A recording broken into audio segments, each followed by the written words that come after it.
Welcome to the Growth Over Grades podcast, a show connecting you with thought leaders, pioneers, and change agents who are leading the charge to support schools and districts in making the shift toward competency-based education and to promote growth over grades.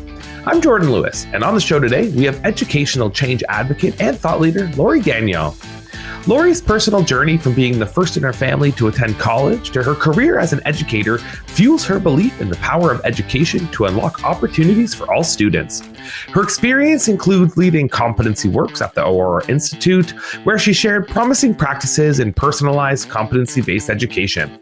She also designed the quality performance assessment model and has worked with schools, districts, and states to implement performance-based assessments and competency systems. She's a true champion of learning environments where students develop skills and apply their knowledge, not just memorize content. Today, we dive deep into what it means to facilitate proper assessment literacy in your school district, how performance-based assessments not only provide better insight into student growth, but become a vehicle to support student engagement and motivation, and how educators can start classroom transformation one step at a time. Now, to my conversation with Laurie Gagnon. Laurie, we're really excited for today's show. We're excited to be launching season 4 formally in your ears right now. So we're excited. Welcome to everybody tuning in. Laurie, today's episode is going to be so awesome because we're shifting or discussing these bigger shifts to competency-based systems.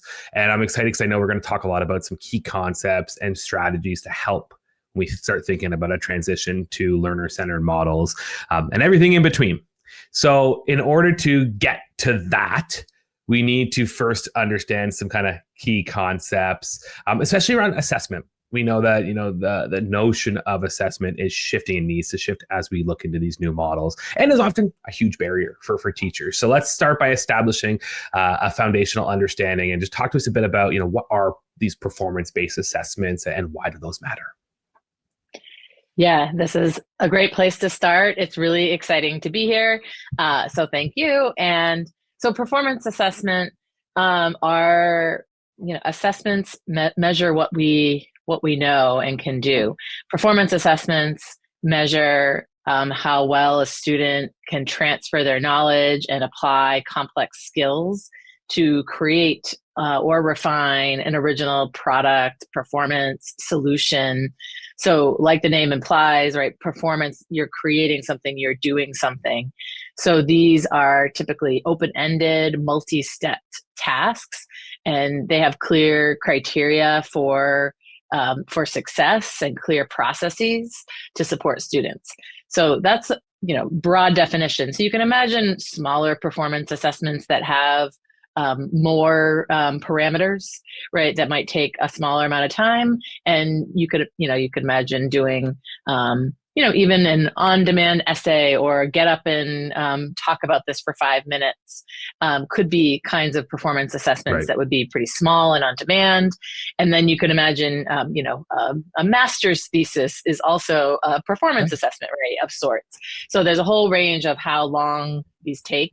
But they share those pieces in common, right? That they're open-ended. They're really, and open-ended is important because it's providing multiple ways to approach something.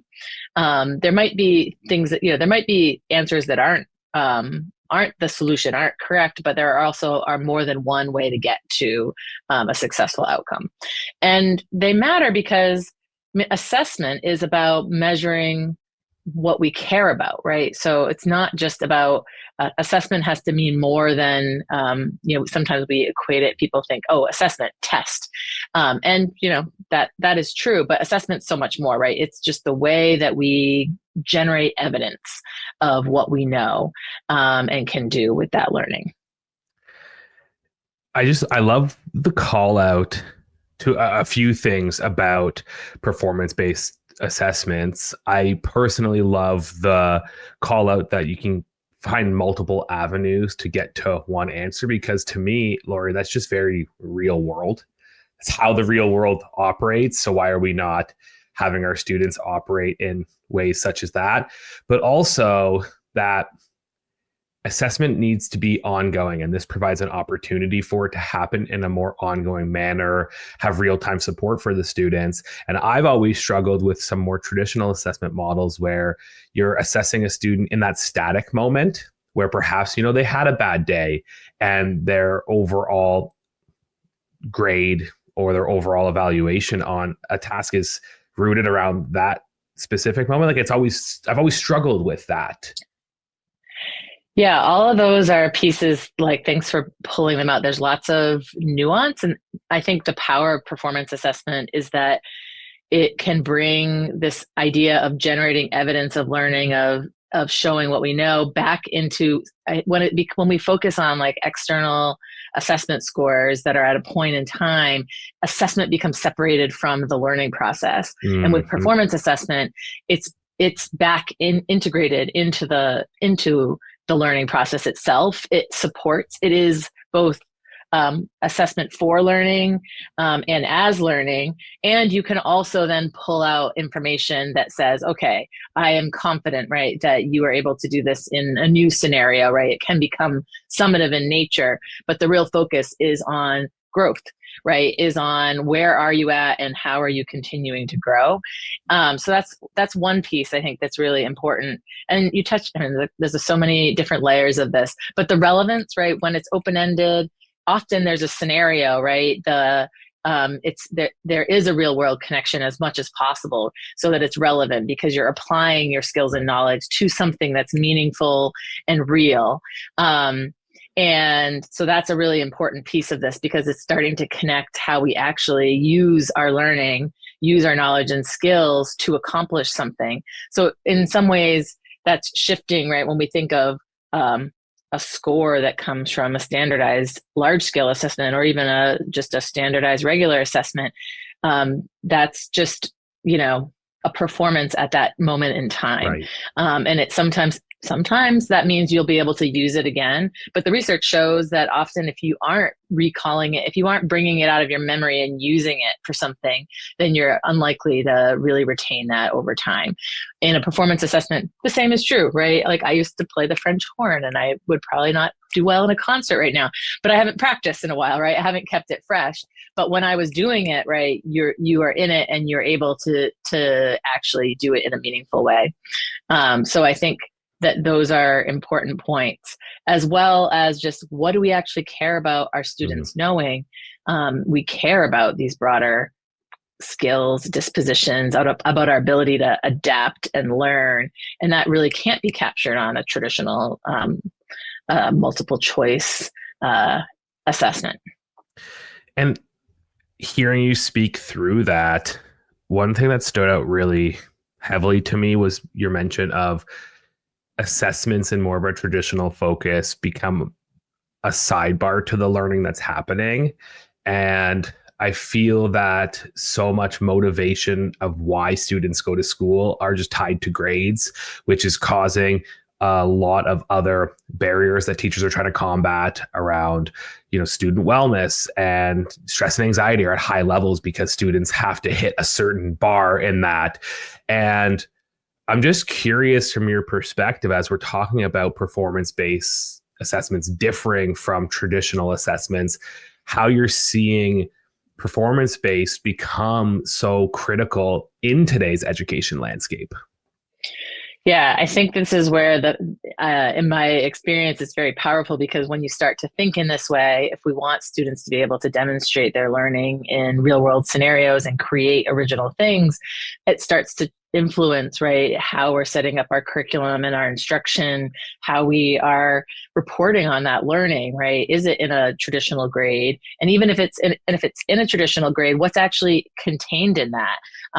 We can start to change actually what goes into it, even if you still are in a system that produces, you know, an A, B, or C, or a number. You can change what is actually going into that grade, and that could be a powerful place to start. And you can go beyond, right? We know in competency systems, we can have a competency-based transcript, and instead of translating it into a grade, we can just say, like, here are the skills and knowledge that you have, and here's the level at which you've demonstrated consistently demonstrated your competency. So, I think one is just how can education reflect the world that we're in and the purposes that we're in. And not to get like too philosophical or anything, but our system was created in the industrial era, and it was really designed to rank and sort students. And the innovation was we were going to provide everyone access to some basic education, but it was really much about like figuring out who we would educate to a high level, and for everyone else, how can we train them to be compliant and adaptable citizens and workers. And it was really meant to separate that. So to give some access and some literacy and numeracy to all was the innovation at the time. But now our purpose, right, is to educate all students to a high level and to offer multiple opportunities for their futures. So we have to change what that looks like and how we're educating. And not only our purpose, but like the world itself, right? How we access information has changed. Sometimes I think about like doing a research report, even when I was in high school, not to age myself, but like you would get some books or you would access things in the library, and like this was it. This was your chance to like look at the database, to read this book, and whatever you got from that was what you had. And now we are overwhelmed, right, with information. So it's really about how we use it. It doesn't mean that we don't need it's not an either or between knowledge and skills. You need to think about something that disciplinary knowledge is essential. You can't only know how to look for it because you need some working memory. You need to have some foundational knowledge in order to be able to like ask the right questions and seek out the right information.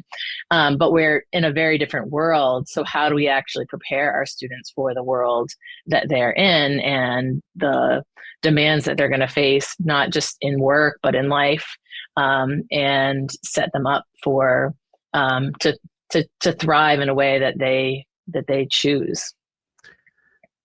It's just crazy to me that we're talking about a system that was established however many years ago, 100 years ago. And it's taking us so long to have these conversations and to have systems in place that legitimately change the way in which we're doing things. And maybe a different podcast episode on why we feel it takes so long in education to make these fundamental shifts. But I am an optimist that we are seeing these pockets of innovation happening everywhere, and people being very critical on shifting the tides to have better supports to make education real world again. Absolutely. I feel maybe you have to maybe be an optimist or an idealist in this line of work. But it does feel like we're near some kind of inflection point where we're in the early process of defining, I don't know how long it'll take or how long it'll last, but if we've been in this for over 100 years, like we're in the transition point to getting to the next paradigm, the next 100 years, or whatever the time frame is, where it really is about our thinking skills, our ability to analyze and frame problems and find problems, and then apply what we know, translate lessons from one area to another, collaborate, adapt, right? I mean, one of the most essential skills, I think, is to like learn how to learn and have that awareness, so that you can tackle the next thing as it comes. And we can't really, we don't know what it is, right? And maybe it's always been true that you never know what is coming next, but it feels like that's even more true today, that the pace of it has accelerated. We've gotten much more connected. So there's it's so much easier and quicker to get to new places, both, actually physically, but also in terms of exchange of ideas, that requires a different way of being in the world, in order to navigate and be flexible in that way. To kind of pivot slightly, but more so build on what we've chatted through so far, talking about assessment, and assessment is such a gate, I suppose, where teachers don't want to cross over. It's like, whoa, whoa, whoa. I'll do a lot of things, but don't change my assessment game. It's scary, and a lot of educators put so much weight and emphasis because that is how they deem, what their core role in the classroom is, to evaluate, assess students, right? And I'm curious, and we chatted offline about a step needing to be taken to move us from where we are to where we want to go, is to focus on educator assessment literacy, and why it's so vital for school districts to help educators get this really deep understanding of strong assessment principles to support shifting to these new models. So, Laurie, talk to us a little bit about, why do we need to really dive in and focus on these principles to help us move to this learner-centered model? Yeah, it's a great question. And I think it's what teachers do every day. And I was in the classroom for many years. It's so important, right? Any kind of education system, any kind of learning system, it has to get down to the learning experiences that learners are having day to day.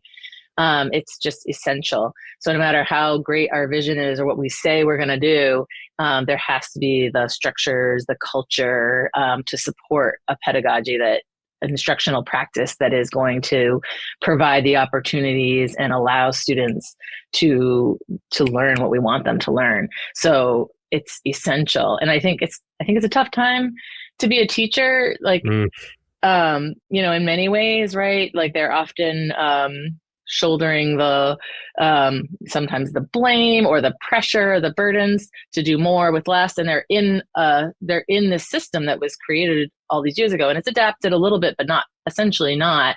And so they aren't necessarily in the structure that encourages or enables using even what they learn in professional development.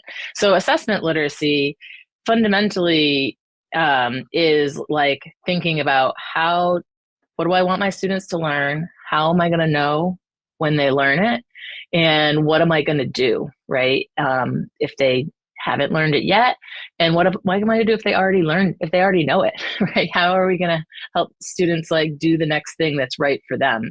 So really, in my view of a learner-centered learning system, and we're talking now specifically about the assessment, we're shifting things from everyone's going to go through the curriculum and that's going to drive things and you'll get as much as you learn, right? And we'll assess you at that point in time. And as long as you got enough, right, we're going to go to the next thing, versus really being clear about those outcomes and then really being clear about where learners are, and then knowing how to use that information and helping learners to know and use that information so that they can be, we can be identifying together, right? What is the next step? What is the next piece of the puzzle for you?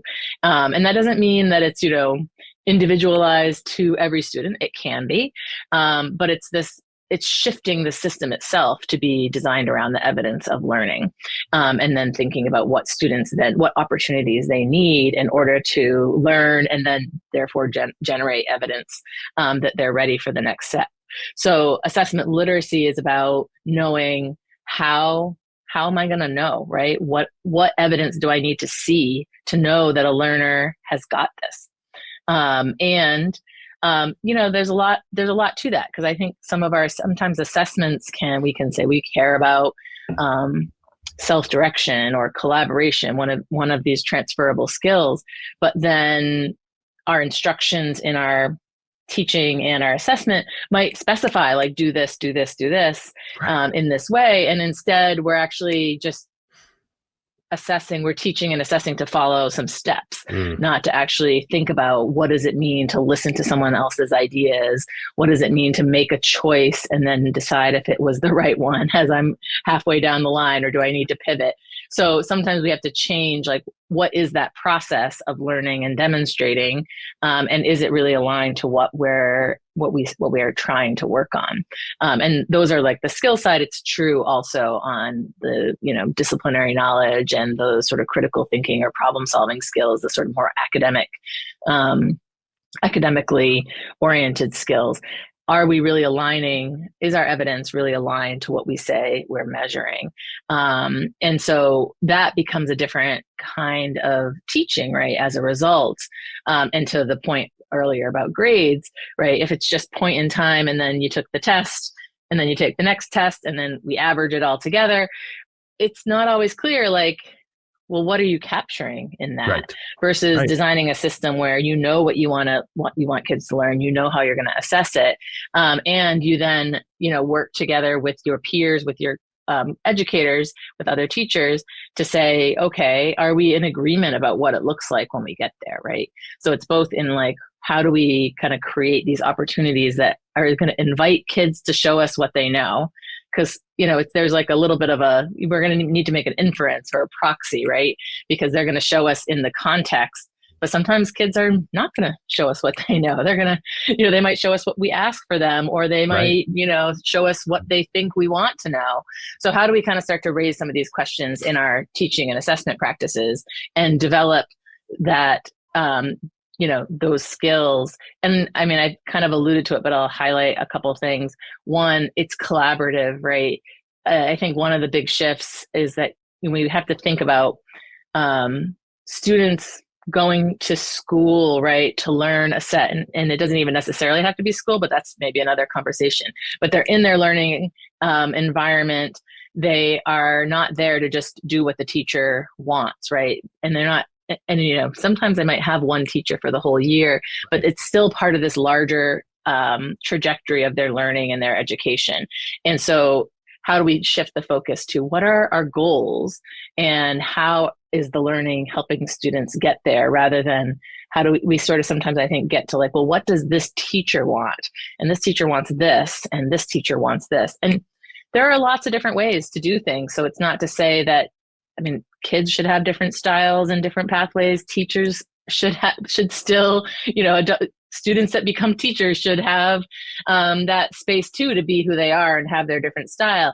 And can we make sure that we're aligned on the essentials, right?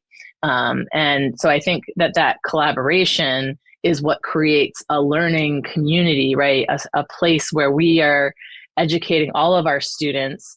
And we know where any one kind of course or interaction or learning experience fits into this bigger body of evidence that students are learning what they need to learn.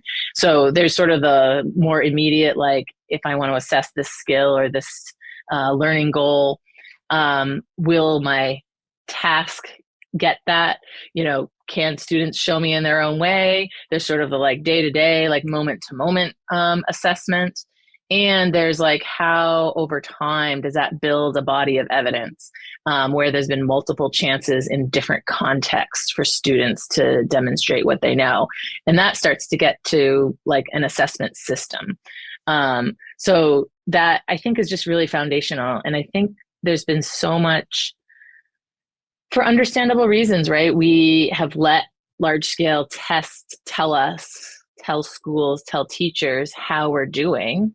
And we have sort of trusted these external things, even curriculum sometimes, right? The program is telling us what we need to teach kids. And we just trust if we do that, they're going to get there, and this external test is going to tell us.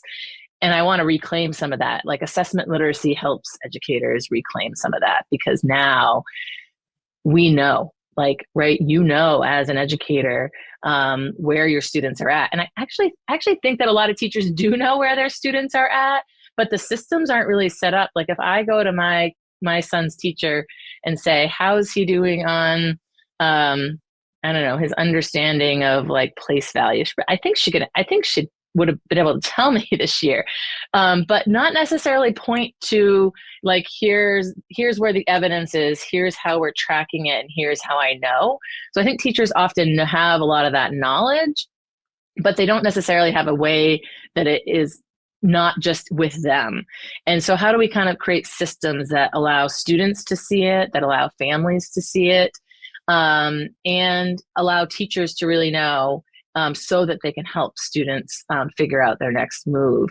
And this is maybe my philosophy, or like, I believe local assessment systems are kind of part of this linchpin. If if schools really know what they want their kids to learn, and it can be granular, like at the elementary grades, like there's a lot of like foundational literacy and numeracy that gets quite granular, that if kids don't know it, like we're not serving them, right?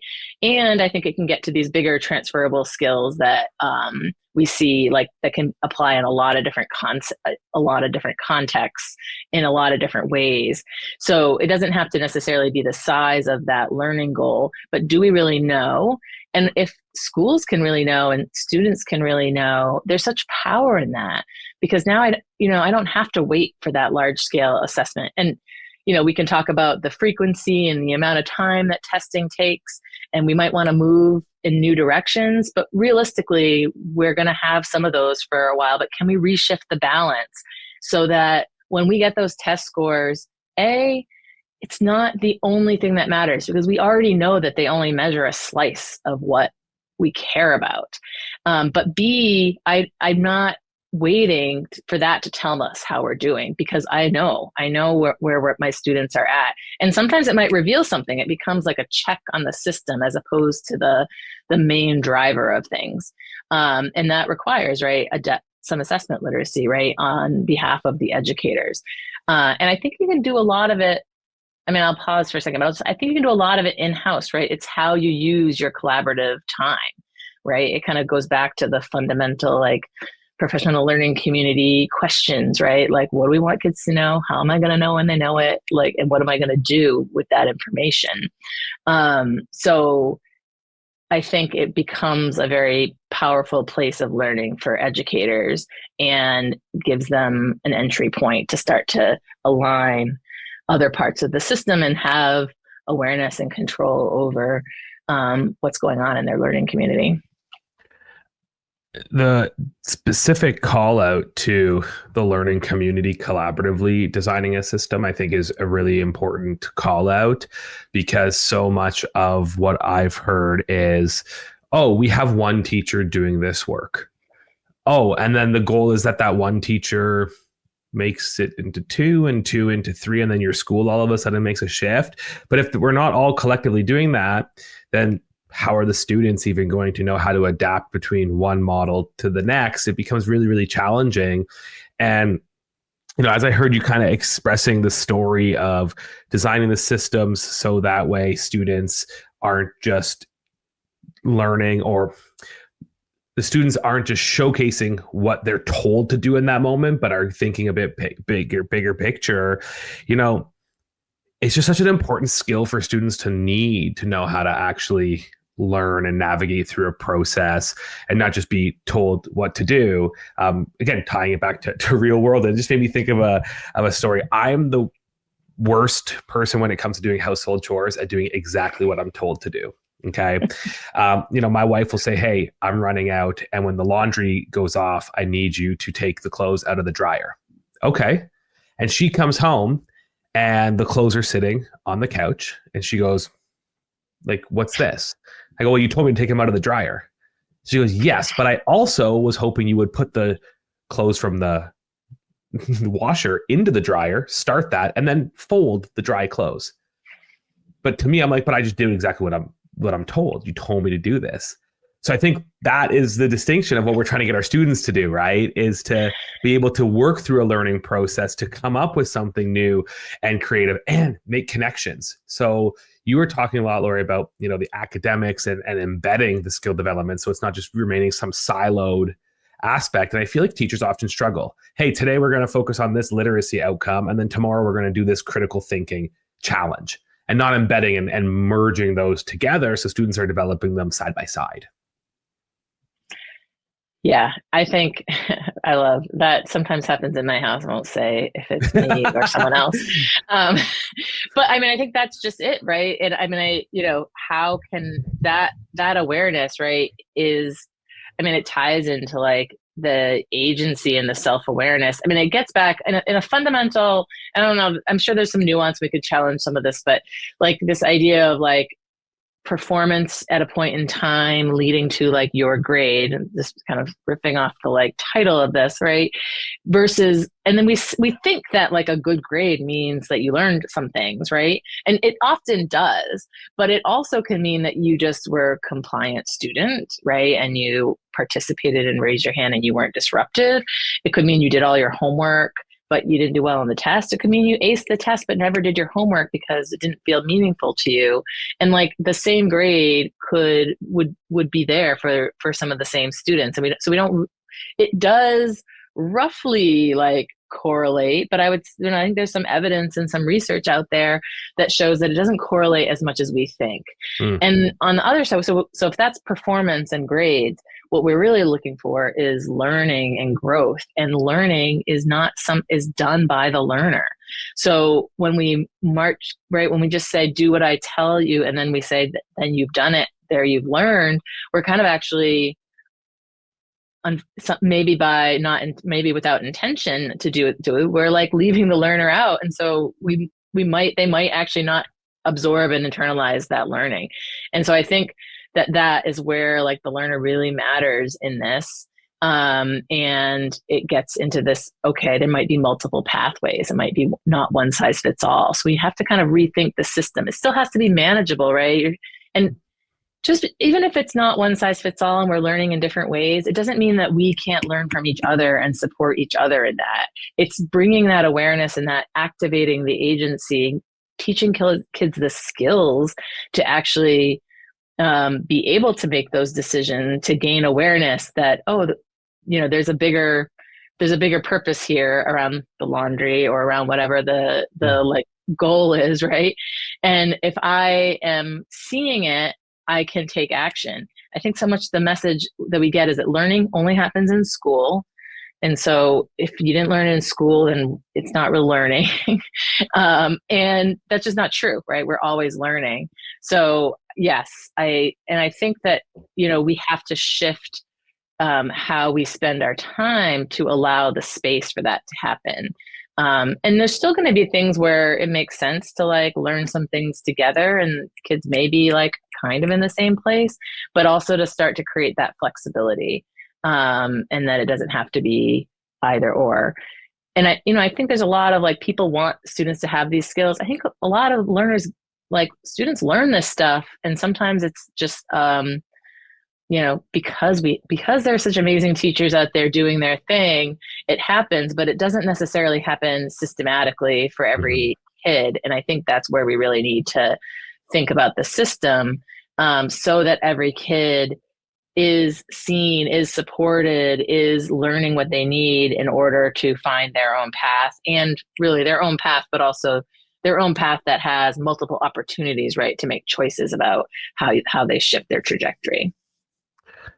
And throughout the conversation so far, we've talked a lot about student agency and being such a core principle toward some of these shifts. But really, I'm a believer it needs to be a core principle of all education systems, PK-12 and beyond. Yes.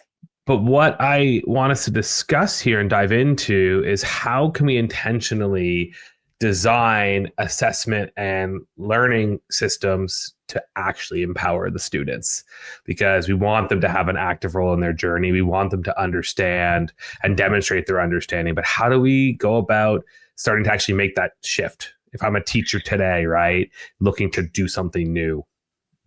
Yeah, absolutely. Well, and I think, I'll try to like more succinctly elevate some of the things that have been running through our conversation so far. So one, we got to start with the end in mind, and we see schools doing this, right, with portraits of a graduate or portraits of a learner. There's different names.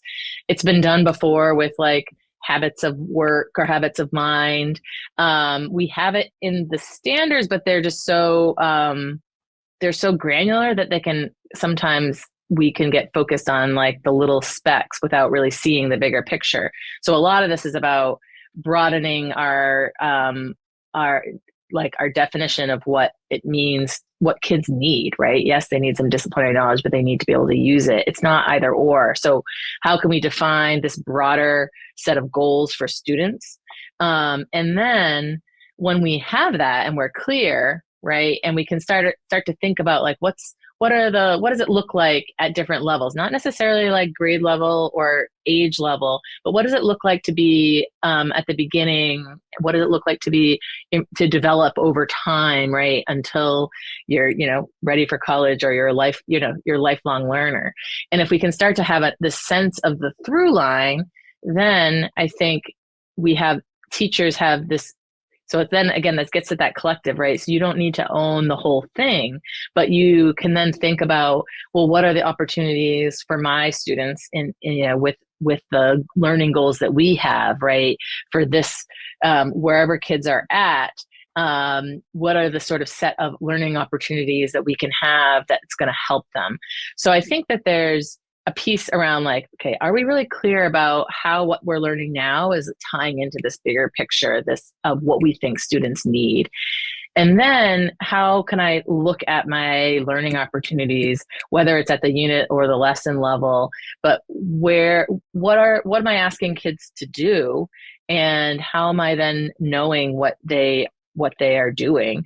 And so when I start to look at that, then I can say, okay, if I know that these are my goals and I know that these are my opportunities, how can I start to align those and then think about, and we're talking about agency, but in some ways agency is both part of the process and it's an outcome, right? It's part of a skill of self-directed, collaborative, like interdependent, learning, all the different ways that I can learn.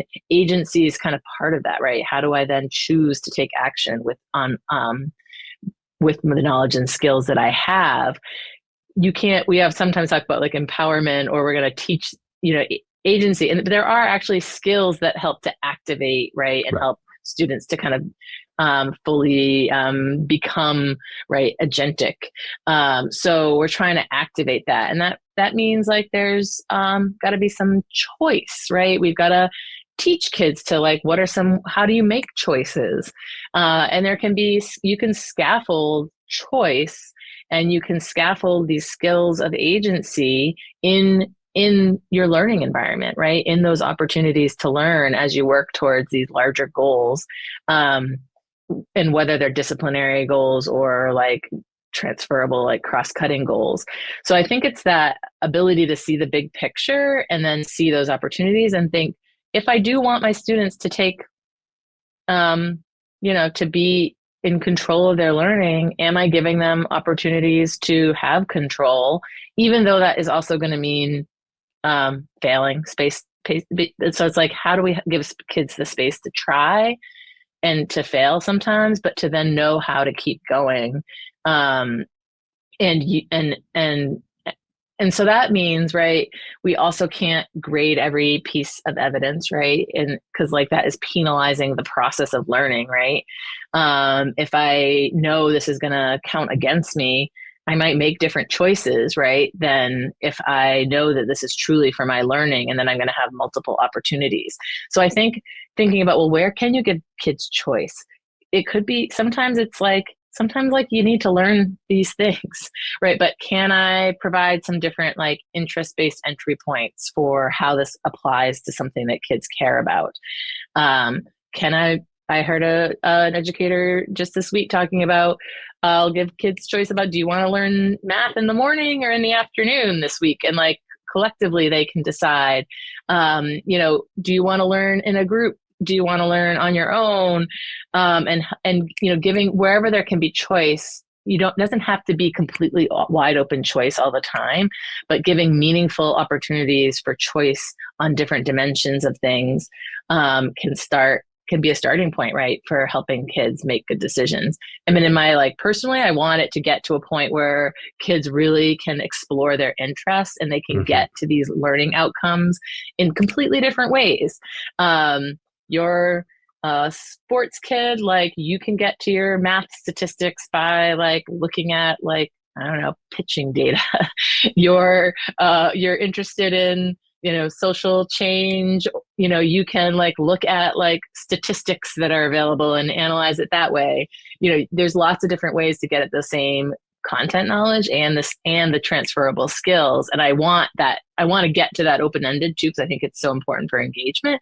But I think if you start small, that's really where it goes. And the last thing I'll say about this is just, having kids, this is related a little to agency, but I think it's also this like, I want kids to learn how to learn and how to talk about their learning, right? That process of like describing your reflecting and synthesizing and being able to communicate in some way, I think is also another way that the learning becomes truly like in the hands and hearts and minds of the learner. So it's not just I did it and I handed it and I got a grade. I did it. I'm now telling you about it. I'm reflecting, and that is priming me, right, to actually grow into my next thing. And that I think is another piece where as I grow into that next thing, if I'm now aware, I can use that information, right? And if my opportunities to learn allow me and invite me to use that information about that I know now about myself and my interests, I now have more agency, more power, right? To make a choice about like, okay, now I know like this is my trajectory on this. How do I want to become, a better problem solver? I now have ideas about that. So it's not just on the teacher to like then figure it out for every student. It's a process of like helping every student know and then become into being able to like make good choices, right? So it shifts. You now have all your learners, all your students, right, working with you and towards these goals to make the choices about how we're going to do things. I'm really coming back to creating this space for students to fail and try again, because I just feel like it relates so heavily to if you failed and I'm creating a space for that to be open. Well, tell me about what happened in your learning experience that led to that and how do we move forward. And I feel like when teachers are trying to model these things, it becomes such an innate part of the classroom culture to be able to say, hey, you're going to fail and I'm going to fail as a teacher. Maybe I'm going to try a new piece of technology. We're going to fail together and we're going to try this and explore and talk about what went wrong, what we want to try differently the next time, and give feedback and be able to deliver that in a real time way. And when you were talking a bit ago, Laurie, about then, does that teacher know where the student is at the time? Maybe they do, but if they have a vehicle to say, hey, this is what we tried, this is the feedback that was delivered, this is where they try it again, like that's how we're actually showing growth, right? That's how the student is able to look back and go, I didn't know how to play guitar at all, but now I can play 3 chords through trial and error, right? And I just like that idea for teachers to get over the barrier of it's okay to fail, because our systems are so built to not allow that. It is so, it kind of goes back to the question of teacher capacity and learning and assessment literacy. Like, how do we create the spaces for teachers to use their own agency, for everyone in the system, right? To be in a learning mindset, and learning involves trying things. Failure is not a problem if you can learn from it, right? And if you can then, think about how do we keep going. I think where we run into real problems is like, okay, it's too risky to even try. Well, then we end up stuck in the same ways, even with the best intentions, right? And doing where, the system is trying to do its best on behalf of learners. And, it can be risky to say, well, I don't want to experiment with my learners, but we already kind of know that it's not working, right?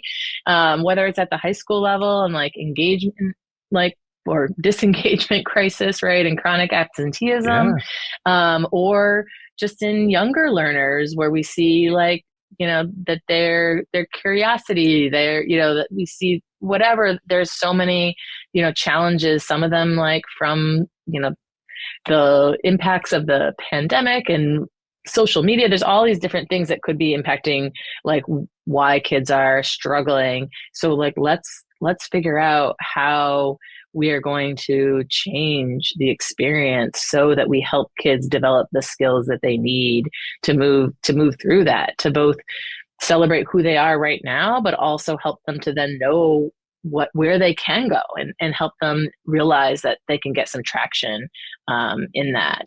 And I think that's where the feedback is so important, and where the interests of the student is really important.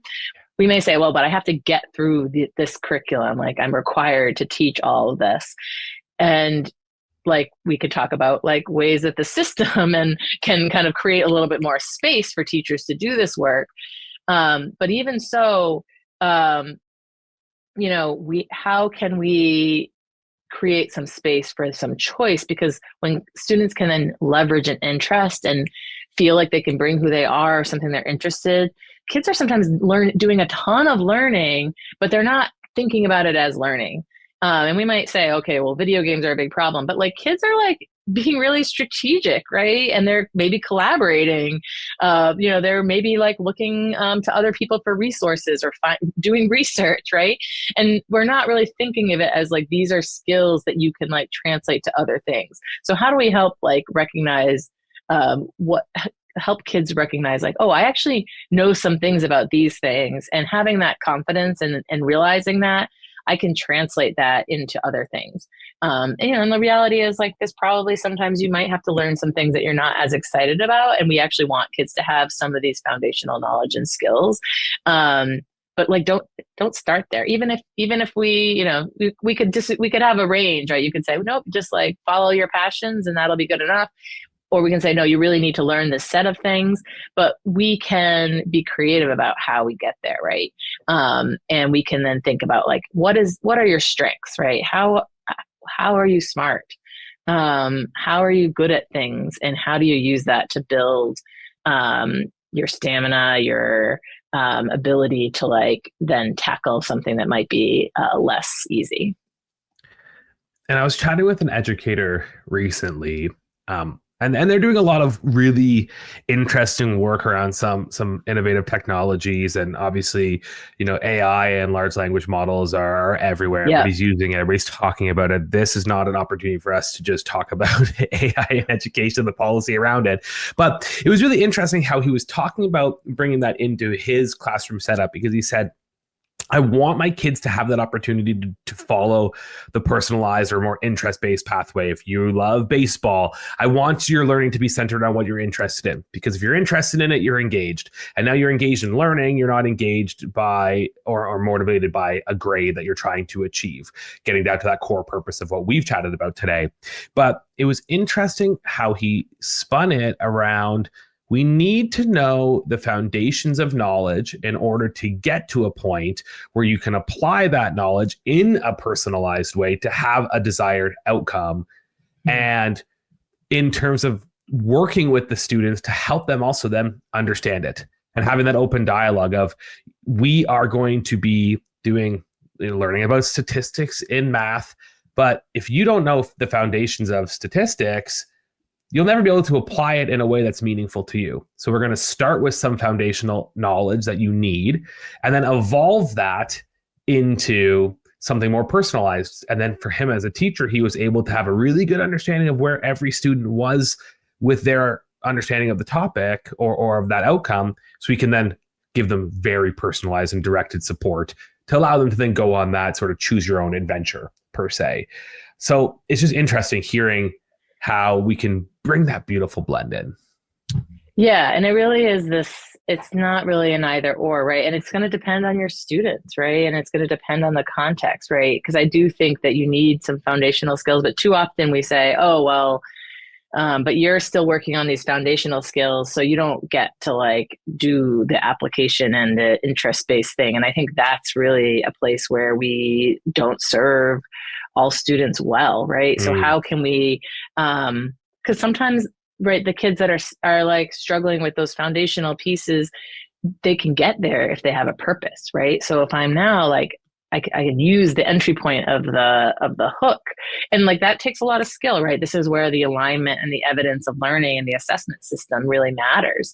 But I can use that interest, right, in order to then say to back into the more foundational knowledge, right? And now I have a context and a purpose for it. And I think, and sometimes if you already are in this interplay, like you can, that hook doesn't need to be super big for some kids because they kind of already know that they're going to be using it for something, but it depends, right? It depends on the situation. And I think that's where it really isn't one size fits all. And there really is this like much more of an interplay, but also the power of actually having clear outcomes and having a way to track and document it so that you know where kids are at, right? That is what unleashes, right, and allows the personalization and the flexibility. And I guess I'd be remiss to not say like it sounds like your other conversation too, and like it's knowing your students, right? Like being Mhm. knowing like building that trust and that relationship, and it can happen right with teachers and students. I think this is where it's important for like students to be able to connect with different people in their school community, because different people will connect with different people. And so how do we make sure that all students are seen and heard and known so that someone can help them, right, figure out what it is that they need, and to know their interest, right, to be able to make those connections, I think can start to build it, like unleashes, right, it unleashes the learner, right, it lets them kind of open up to kind of find their path.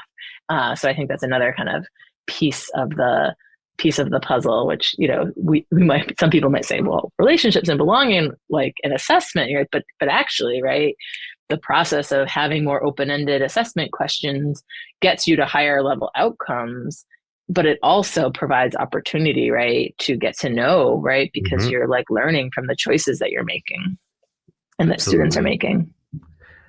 And at this stage, the leaders and educators who have been hearing all this conversation about all these amazing aspects of these transformational systems that we're discussing, you know, at this stage, everybody who's sticking around, like they're super enthusiastic about these ideas, but I feel like more nationally, there's a lot of enthusiasm about these shifts, but there's also a lot of people that are overwhelmed by this because it seems so significant. You know, leaders saying, well, I got to break down what I've done before and start from scratch. It's such a significant shift. Laurie, what do you say to those people that feel like they are too overwhelmed to even make the start and don't even want to take that leap into, like, what is a crucial step that they can, take those first steps? Yeah, it's such an important question. And I just want to like just hold that there's a lot of overwhelm in the world right now. So this is nuanced and complex. The most basic advice is to like find your entry point, like to just stop and reflect on where are you, right? Like what is going well? Where have you found success? Where's the bright spot? I think that that's the other piece, that a sort of one size fits all system, like, and the sort of over reliance on large scale standardized assessment results, like that could be useful, but we've now like ascribed everything to it, and it keeps us from seeing things that are going well, like, and no matter how small it is, that like whatever you're a sports program where kids are really engaging, like wherever it is, right, one classroom, right, it could be very small, but like where are the things that are going well? What have you done and tried that have worked? Because I think that sometimes building on some assets and just kind of taking stock and recognizing that every place, every learner, every school, every educator, every system, right, every school, every like larger system is going to have strengths and things that need to be improved. And it kind of feels like our one size fits all system has been driving things, but really it's not exactly the same everywhere. It's never been exactly one size fits all, right? So how do we actually embrace that and then think, well, where do I want to start? And I think finding your entry point, and then also like this is maybe like not the maybe this is not good advice for someone who's feeling overwhelmed, but to be able to step back or get up onto the balcony, see the big picture and catch your breath to see, okay, what is sort of like, get a sense of the big picture, right? Like what are the structures that we have? What are our learning goals? How do we think we're getting there in our instruction? Just kind of have an idea of like, okay, here are all the levers that we have. And there are frameworks and models out there, but how do we see that big picture? and then think about, well, what's one area we think we can have some traction? And, it might even be that, you don't spend that much time in that big picture, but I think that building to that view of the system and then being okay with starting where you're going to start. And that could be, I don't know, it could be, we've actually touched upon a lot of them. It could be, it could be performance assessment. It could say, we're going to try, we're going to do a project. Project-based learning, good project-based learning is going to have performance assessment in it.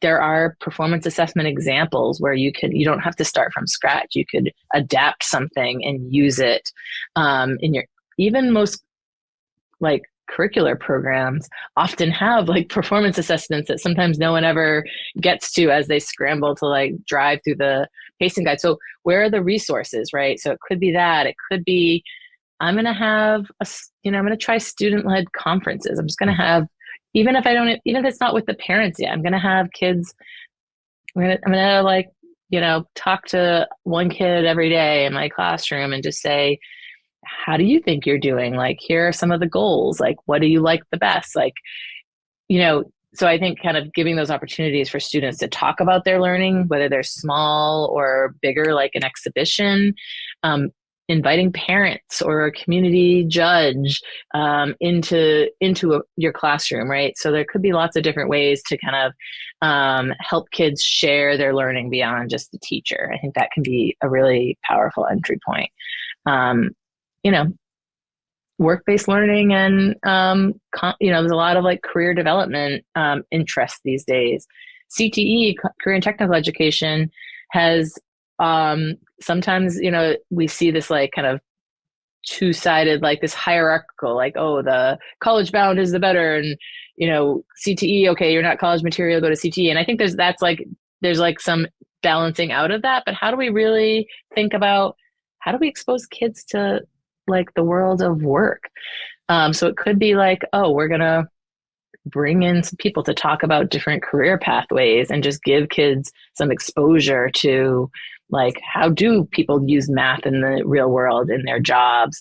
And it could be through, career and technical education, but how do we kind of start to use that, like that idea of career exploration as an entry point into meaningful engagement, not just in CTE, but for everyone, right? So there's all these different, any one of those is an entry point.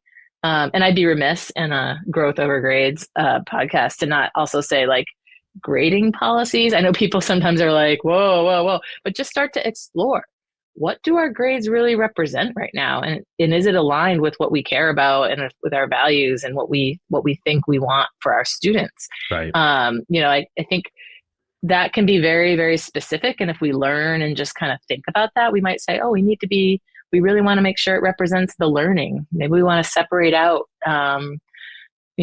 reporting on academic like achievement and mastery of skills and those sort of behavior pieces. Just separating that can be very powerful, right? Am I struggling to learn because I'm not getting what I need? Or am I just struggling to be engaged and find like, just struggling to like in the environment? Like that can be really useful information. So there's a lot of different ways, and just thinking about if you can take that one step into something and then just be able to at sometimes just kind of step back and say, well, how does that interact and tie into other things? I think that's the big picture part, is to say, we're going to start with this one thing.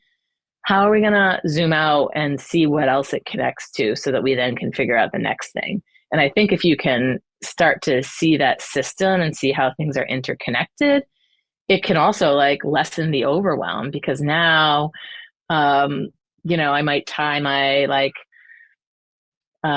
multi-tiered like intervention system or my like positive behavioral support system and see, oh, this is really about like these don't need to be separate things, right? We can start to like layer in and say, let's bring these together, as opposed to thinking each of these as different major things. How do we start to see how they reinforce and connect with each other? And sometimes if they don't, like be willing to like let go, right? I think like change sometimes is about like letting go, and it can be scary because you're like, but what are you losing, right? Like, so if we can start to help people see like, what is it that you're losing, and can we then support you in saying goodbye to things that aren't serving our purpose, but acknowledge that right in the process.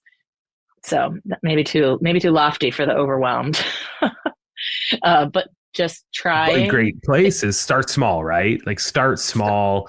And I feel like what I appreciated about a lot of those different entry points, Laurie, is that you don't need to throw your playbook in the trash and recreate from the ground up how you're going to be structuring your classroom. You start small with one entry point. And I think it's worth calling out, this is not something that happens overnight. This will take time, and communicate with those that are around you, communicate with your administration, and start small with one area, like you mentioned, and then you can continue to adapt.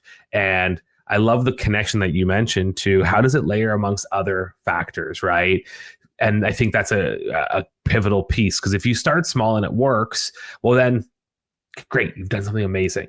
But then where does it layer into the next piece? And then you all of a sudden, then you take that look back after 2-3 years and go, wow, I've completely transformed my classroom. I'm having amazing outcomes. My students are engaged in learning.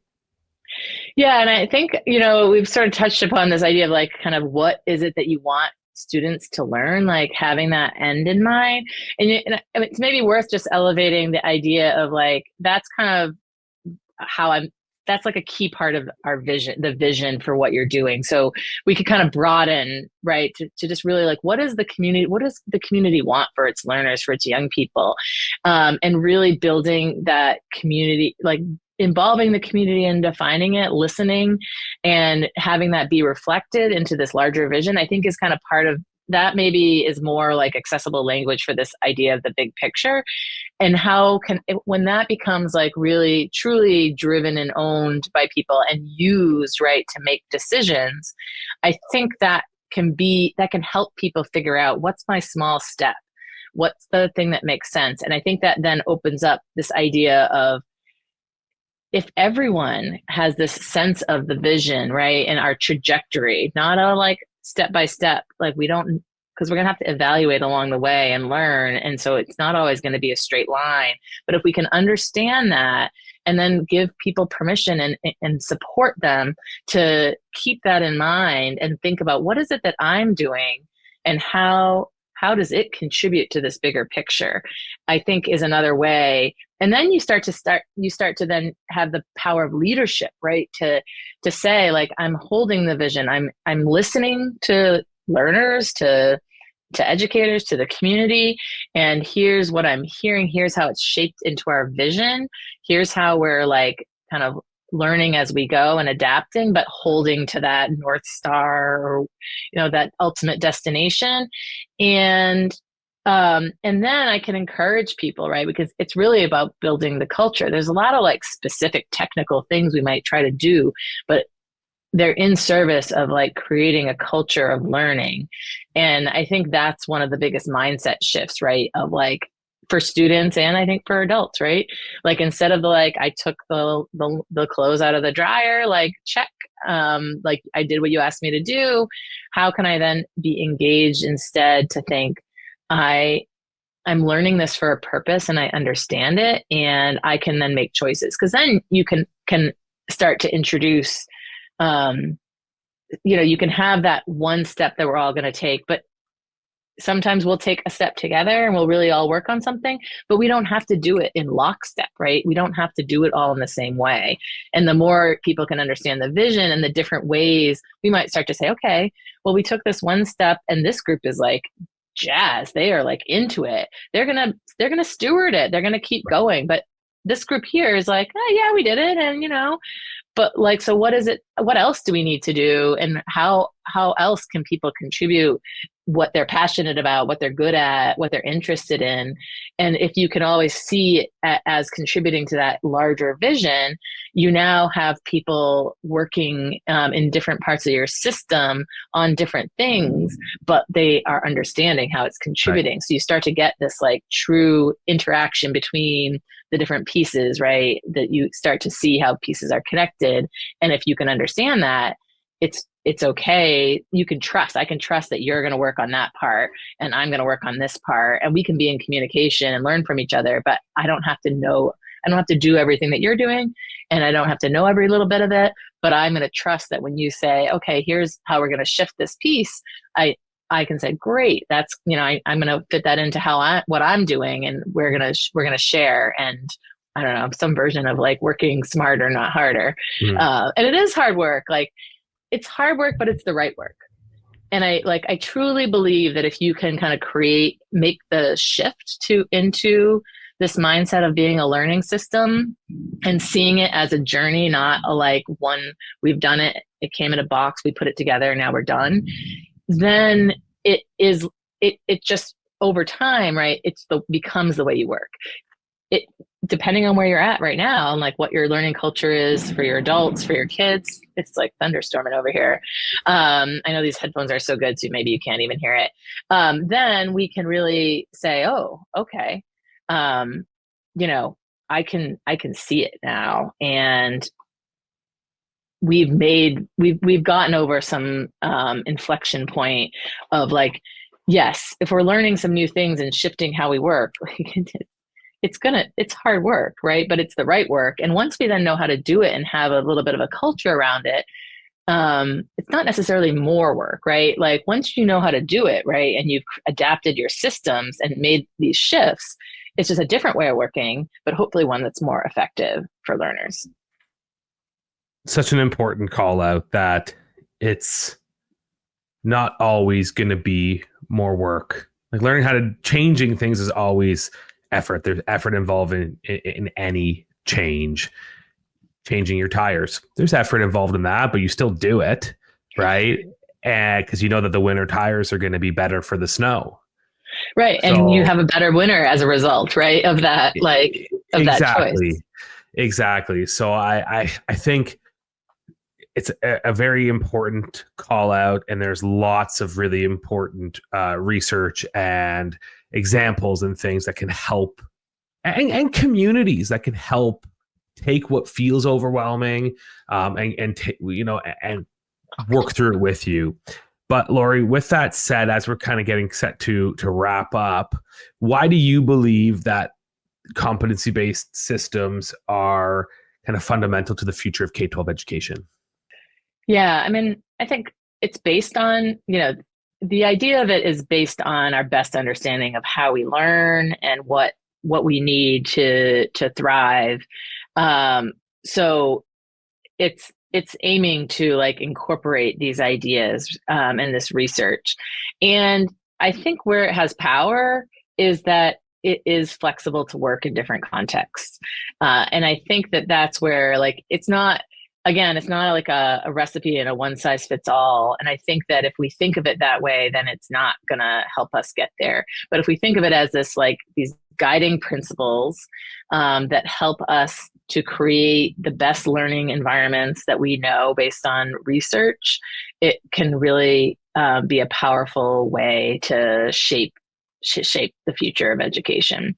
And I think, part of that embedded in that is about like shifting how we think of implementing systems, right? In some ways, right? The flexibility there, we have a lot to learn as well, I would say. I think it's using the best research, it's trying to draw upon a lot of things about leadership, about systems change, about universal design for learning, right? About the learning sciences. And it's a best approximation, right? Of like, here are the things we're trying to bring together. And I think, there's still room to learn, right? So as we, hopefully are doing more research, right? How do we think differently though about scale, right? And about implementation, that this can be, you can use these design principles and but there are options for how you enact them. And I think that's where I see the promise, is that it allows for multiple pathways for systems. And I hope that we'll do more learning, right? Like if you choose this path, like what happens, right? Like if you're like, we're going all in on projects and performance assessment, does that change enough of the other things? Or if we're going all in on student agency and choice and personalization, does that get to the other things, right? So we can start to learn about different flavors from this process. And I think that that's really powerful.